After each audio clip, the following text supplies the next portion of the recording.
Ever had someone show up on your doorstep before you've even had your morning coffee, dressed like they're headed to a hostile takeover, eyes locked on your front yard, like they just spotted a dead body and say, "Remove that fence or lose your house"?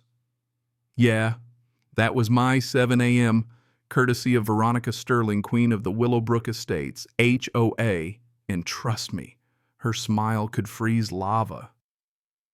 I stood there in my pajamas, clutching a mug and a legal permit that she literally swatted out of my hand while she jabbed at my brand new fence as if it personally offended her ancestors. Not according to HOA regulations, she hissed, heels clacking away down my walk as she left a $500 violation notice in my chest. I watched her go, wondering, not for the last time, what happens when corruption comes knocking on your front step. What would you do if someone decided your home was just a pawn in their little game? 6 months before that, all I wanted was peace.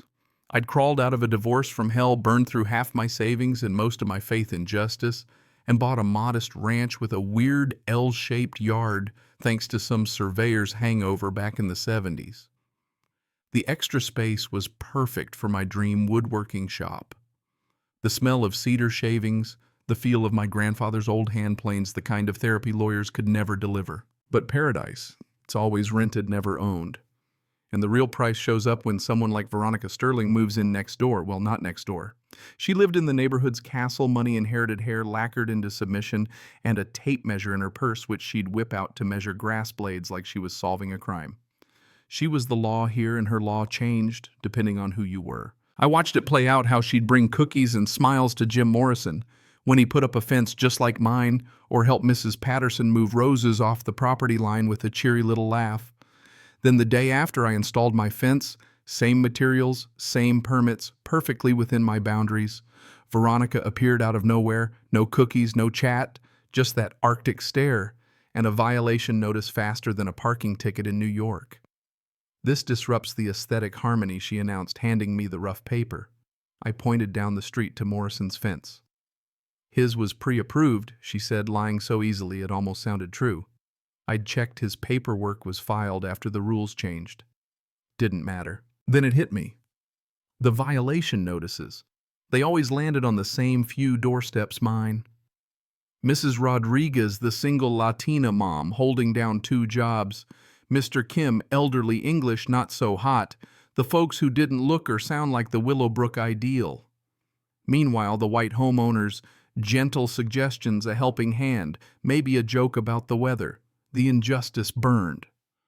But what really broke me was overhearing Veronica laughing with a friend about creative turnover and keeping property values up because certain elements didn't belong. Standing there holding a crumpled violation, I felt something switch inside me. The same cold clarity I'd felt in divorce court when you realize fairness isn't the system's concern.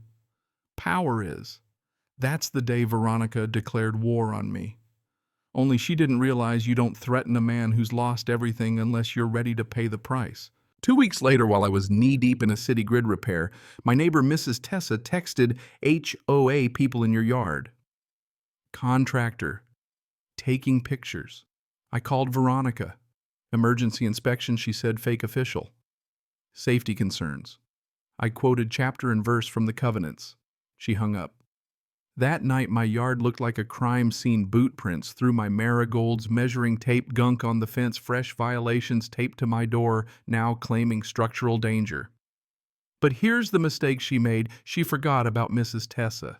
The next morning, my 78-year-old neighbor shuffled over with a flip phone, her hands trembling. "I recorded them," she whispered. "Grainy footage, but audio clear as day." Veronica instructing a contractor to find any reason, real or fake, to justify ripping out my fence. "This looks fine," the contractor said. "That's not what I'm paying you for," she snapped.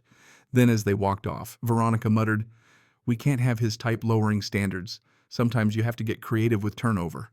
That was the twist. Suddenly this wasn't about fences. It was about power, money, and targeting anyone who didn't fit her picture-perfect world. Turns out I wasn't the only one. Mrs. Rodriguez, Mr. Kim, they'd been inspected, fined, harassed, all under the same emergency pretenses. I went into full engineering mode, spread every document across my garage floor like a forensic accountant on a coffee bender. Turns out Veronica's real estate company had pocketed $45,000 from HOA contracts for emergency inspections and consulting, all rubber-stamped by her board buddies. Inspections required notification and approval. She'd done them solo, inventing authority as she went. That's when I filed state complaints, handed over financial records, and the recording from Mrs. Tessa then installed cameras and no trespassing signs with legal code citations. My security system became a fortress. The next day, Veronica slowed her BMW to read every sign but didn't dare step out. Her next move, financial war. A certified letter arrived $2,500 in new violations, with a lien threatened if I didn't pay up. I read the meeting minutes. Her board held an emergency session at 6 a.m. No notice, just coffee pastries and the swift rubber stamp of a vendetta. Contractors started ghosting me after Veronica whispered I was difficult. Suddenly, nobody wanted to touch my house, setting me up for more violations. But she didn't count on my stubborn streak. Nights I buried myself in HOA records, 3 years worth, finding every illegal vote, every unannounced board meeting, every check written by Gerald Hoffman, the treasurer, to his own tree service company. 15 grand all to himself. I remembered from property law forums, when boards break notification rules, all their contracts become void. The legal bombshell unwinding this mess would bankrupt the HOA faster than you could say class action. I called Sarah Martinez, the toughest property attorney in town. She called it prosecution-level material, her office thick with the smell of coffee and justice. We filed for injunctions audits, everything, then gathered 17 families at Murphy's Coffee to share stories. Turns out garden gnomes, window screens, even Christmas lights, anything could become a weapon if you weren't in the in crowd. 7 families signed on for coordinated complaints, the beginning of the end for Veronica's empire. That desperation drove Veronica to madness. One Saturday, chainsaws roared outside her emergency crew, ready to fell my 80-year-old oak, supposedly a danger. When I ran out yelling, they handed me a work order, her signature full of lies. But as they cut, I spotted something shiny in the branch's brand-new surveillance cameras. Officer Martinez traced the serial numbers registered to Sterling Properties. The crew, sweating bullets, admitted they'd been paid extra to install them for property assessment. Turns out every troublemaker's emergency tree service just cover for illegal surveillance. That's when the feds rolled in wiretap laws, privacy violations, racketeering. Mrs. Tessa brought me coffee and told me 7 houses got the same treatment, always the same targets, always when they were at work. The FBI confirmed Veronica had built an illegal surveillance network, and the federal charges started stacking up. Then I found the HOA's original charter buried in county records. There it was, a right of first refusal clause. Any corner property for sale, the HOA and only the HOA got first dibs at appraised value. And who handled those acquisitions? Sterling Properties.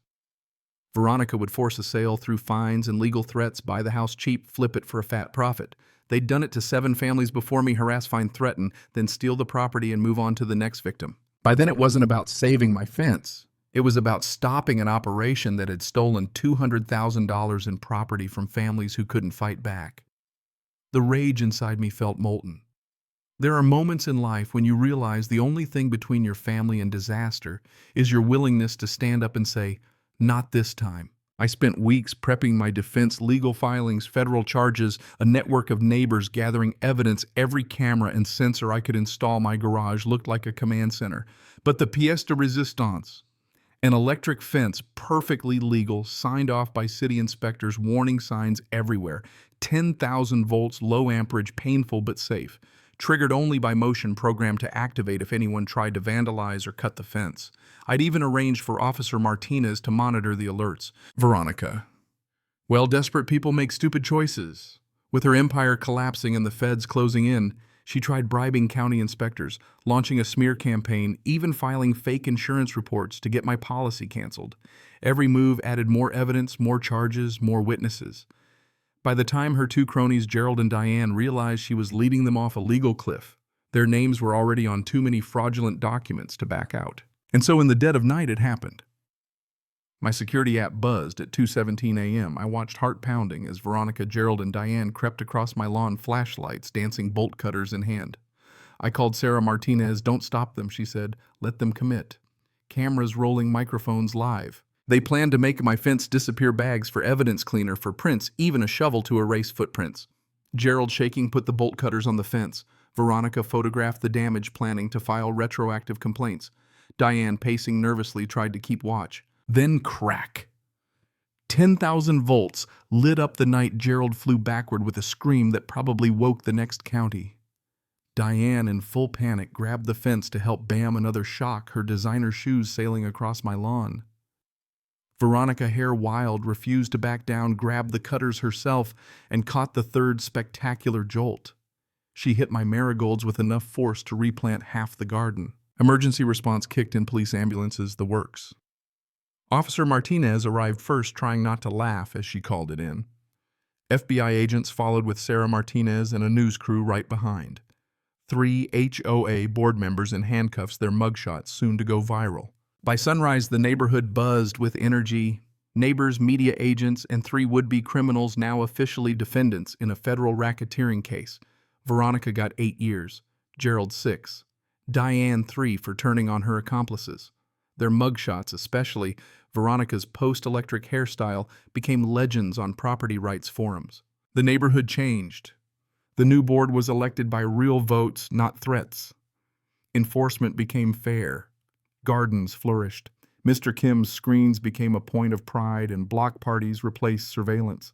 My fence still stood electrified, legal now, a monument to fighting back.